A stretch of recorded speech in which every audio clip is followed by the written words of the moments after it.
Para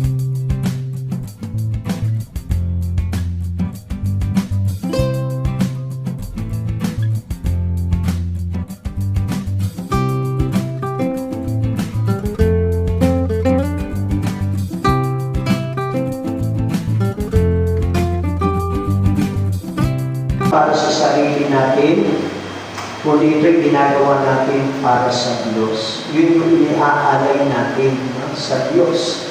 Dahil ang Diyos, lahat ng mabuti ginagawa niya ito para sa atin. Kaya yung mabuti ginawa ng Diyos, marapat lamang din na ibahagi natin ito sa pamamagitan ng ating mga kapwa. Kaya alam niyo mga kapatid, ang mahal na Birhen Maria sa Diyos nakakapit. Hindi siya kumapit sa material na bagay. Kasi yung pagkapit sa material na bagay, ito yung daan para ilayo tayo sa Diyos.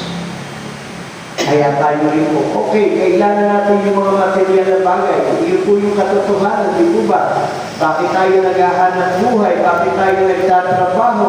Bakit tayo dumidiskarte? Para mabuhay. Hindi masama. Hindi masama ang maghanap buhay, magtrabaho at dumiskarte. Ang masama kung ito na ang nagiging dahilan ng paglayo natin sa Diyos. Diba kung minsan may mga tao na sabihin, pasensya na, hindi ako makakasama sa iyo, may hanap buhay ako. Pasensya na, hindi ako makakadalo sa banal na misa kasi may trabaho ako. Pasensya na, didiskarte ako kasi kailangan ko. Kaya yun, nagiging hadlan. Karaniwan, di ba sabi nga natin, kahit ikay naghahanap buhay, kaya nagtatrabaho, kahit ikay dumidiskarte, pag sa Diyos, may pamamaraan. Gagawa at gagawa ka ng paraan. Pwede naman halimbawa, iwanan ko muna yung hanap buhay ko, ito'y para sa Diyos. At pagkatapos sa Diyos, saka ko babalikan ulit yung hanap buhay ko. O kaya sa ang bagong maluwag sa aking trabaho, para naman ako ay makatugon sa aking tungkulin sa Diyos. Gumagawa tayo ng paraan para sa Diyos. Eh kung sa kapwa nga natin, may birthday, mayroong anniversary, no? Pagka inimbitahan tayo, nakakagawa tayo ng paraan. Sa Diyos pa kaya, hindi tayo gumagawa ng paraan. Ano yung ka ng Diyos? Gumagawa ka pa ng paraan para makadalo ka sa Panginoon. Tanong yung katabi. Katulad ngayon, no? Bakit kayo nakadalo? Kasi iniwanan nyo muna. Naglaan kayo ng oras at panahon para sa Panginoon. Para sa mahal na Birhen Maria. Kasi hindi tayo nakakapit doon. Hindi tayo nakakapit doon. Sa Diyos tayo nakakapit. Pag ikay nakakapit doon, hindi mo ipagpapalit ang hanap buhay mo, yung trabaho mo, yung pagdiskarte mo. Dahil nakapitaw ka sa Diyos. Amen? Amen. Amen. Yung hanap buhay natin, yung trabaho natin, hindi tayo mailigtas nito. Pero ang Diyos lamang ang makapagliligtas sa atin. Kaya minsan hindi naiintindihan ng iba. Kaya maganda rin, tayo mga nakakaunawa, ipapaliwanag din natin ito sa kanila. Di po ba? Kaya, kanino ba tayo nakakapit talaga? Sa Diyos o sa material na bagay? Kaya mga kapatid, ang mahal na Birhen Maria, talagang sa Diyos kapit na kapit. No?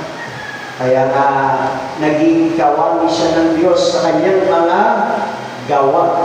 Siya ay malinis, siya ay mabuti, at siya ay banal. Kaya pagka tayo nakakapit natin sa Diyos, ganun din yung ay magagawa natin sa buhay natin. Magiging malinis tayo, magiging mabuti tayo, magiging banal tayo. Dahil tutulungan tayo ng Diyos dahil nasa atin ang Kanyang banal na Espiritu. Kaya tularan natin ang mahal na Birhen Maria. Gusto niyo po bang makarating sa langit?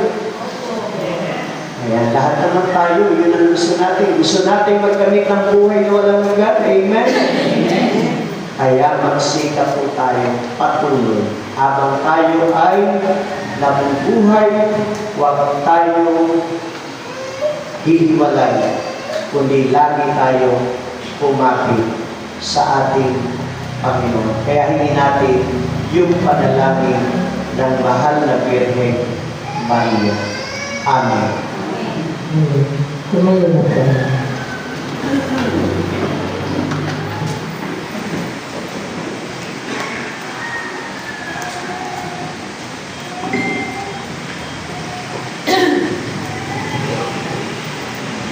Mga kapatid, manalangin tayo ngayon sa ating Diyos Ama para sa katatagan na mapaglabanan natin ang mga tukso ng kayamanan at kasiguruhan. At ang ating pong itutugon, Ama, mapasa amin nawa ang kaharian mo. Ama, mapasa amin nawa ang kaharian mo.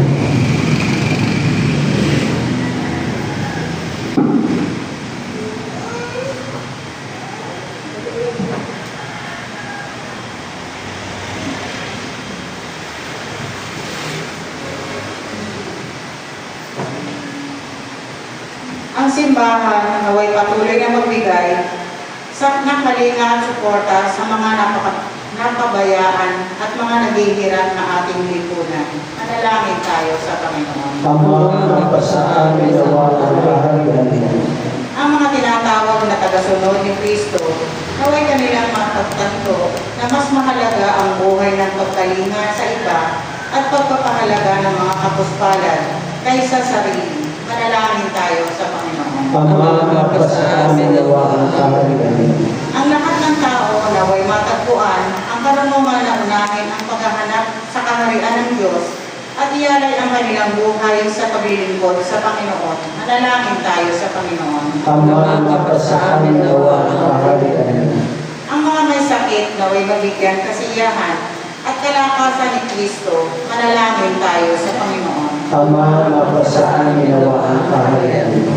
Ang ating mga yumao kamag-anak at kaibigan naway makasalo sa kasiyahan at tagumpay ni Kristo sa kaharian ng langit.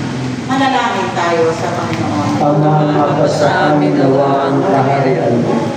At tanggapin din po natin ang panalangin ito para sa bawat isa sa atin na narito at tagay din po para sa 40 years na anniversary ng mahal na Birhen na kapayapaan at mabuting paglalakbay. At ipanapanalangin din natin tayong mga lingkod na manatili tayong lingkod ni Jesus. Sabi nga, habang buhay, habang malakas, habang may kasiglahan tayo, ialay natin ang ating paglilingkod sa Diyos. At ganyan paglingkod natin ng tapat ang ating mga kapwa.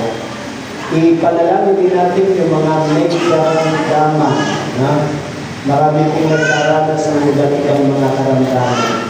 Yung mga nasa ospital, na mga nangalatay doon, yung mga mahal natin sa buhay, yung mga kasamahan natin na nililingkod o kasamahan natin dito sa samahan ng Biyaya ng Kapayapaan, at ganyan din po, yung mga hindi natin makakakilala rin sa atin. Sino po ba may mga karamdaman sa atin? Lalo po yung mga senior, karaniwan, meron ng mga laging nararamdaman, katulad ko, masama pakiramdam. Kaya hingin natin kagalingan mula sa Panginoon. At sa madaling katahimikan, itaas natin sa Diyos ang ating mga personal na kahilingan. Makalangit na Ama, bigyan mo kami ng kalakasan ng loob na mamuhay sa karuntaan, sa Espiritu, at sumunod sa halimbawa ni Kristo na nag-iitok ka upang kami pumunlad. Hinihingi namin ito sa pamamagitan ni Kristo aming Panginoon. Opo na po sila. Salamat.